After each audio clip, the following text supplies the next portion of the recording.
Feeling weighed down? Feeling the constant pull to the Earth? We all are. It's gravity, and it's a part of every single thing we do, including our science.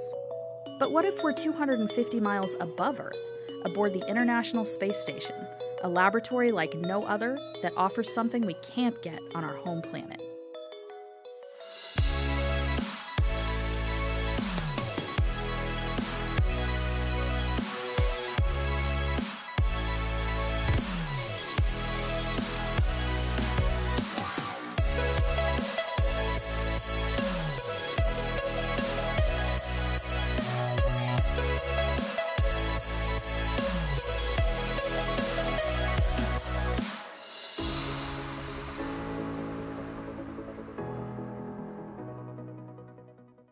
My name is Dr. Serena Anand-Chancellor, NASA astronaut. I recently flew to the International Space Station aboard Expedition 56 and 57. My relationship with microgravity is that I got to live in microgravity for 197 days when I was on orbit.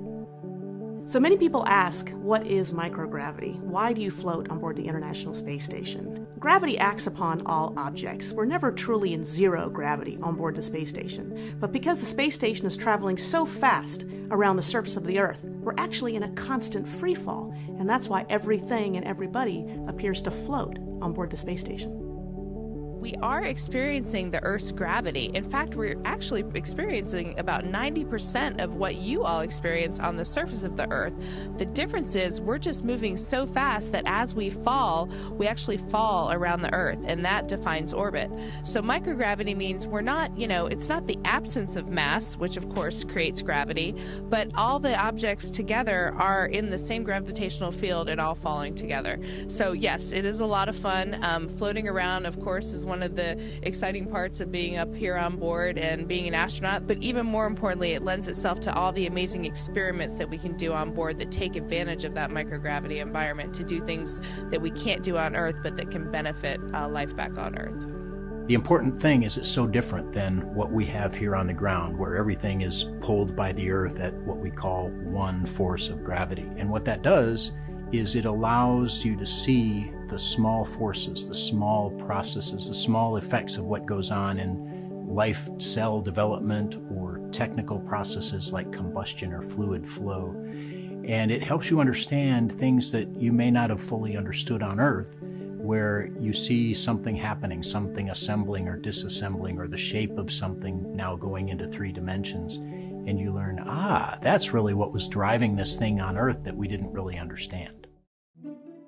On Earth, gravity is affecting all research we do, and sometimes that can get in the way. Studying things in different environments can give a better picture of how they work, from diseases to fires and even things that make up products like milk or shampoo. One of the main things we perform on the ISS is science. In fact, probably 70 to 80% of our day is performing scientific experiments. The International Space Station is a great place to do research for several perspectives. One of those is it's a big, huge satellite orbiting the Earth. So if you have an instrument that wants to look at the Earth or look out at space, we provide the power, we provide the data, the platform for it. You don't have to go do your own new satellite. The outside of the ISS is also a very extreme environment, and sometimes you learn things by exposing your hardware, your polymers or whatever, to a different environment. You'll see something happen different than what is on the Earth. But probably one of the most pervasive uses of the ISS is just the microgravity environment, the things that we do inside the ISS. To be able to do your experiment in space without gravity, which we've all lived with forever here on the ground, which we live with every day, and we don't even realize how it governs so many things that happen around us. If you take gravity away, now some of the small phenomena, some of the small processes and forces start to come out, and you can see them, and you can see the behaviors of your experiment happening differently in space and in microgravity than you would on the ground. It takes a lot of people to make all of that microgravity science happen. 4,000 scientists, companies, and students from over 100 countries have sent more than 2,700 experiments to the orbiting laboratory. Over the past 20 years, these studies have unlocked new discoveries and even kicked off hundreds of new microgravity experiments. We're studying the physiology of how blood flow and our the fluids in our body shift as the result of microgravity. Yesterday, I spent some time setting up a veggie experiment. We'll actually be growing Mizuna lettuce up here. Drew and I actually have been helping start a new experiment called the Cold Atom Lab, which will create one of the coldest places in the universe right here on the space station, almost at absolute zero. But who are these scientists? And how do they get their research to the space station? This season, we'll take you behind the scenes of the years of preparing an experiment for space. You'll see it launch off the planet and splash back down in the ocean, and hear what it's like to hand off your research to the astronauts who serve as the eyes and hands of the scientists aboard the International Space Station.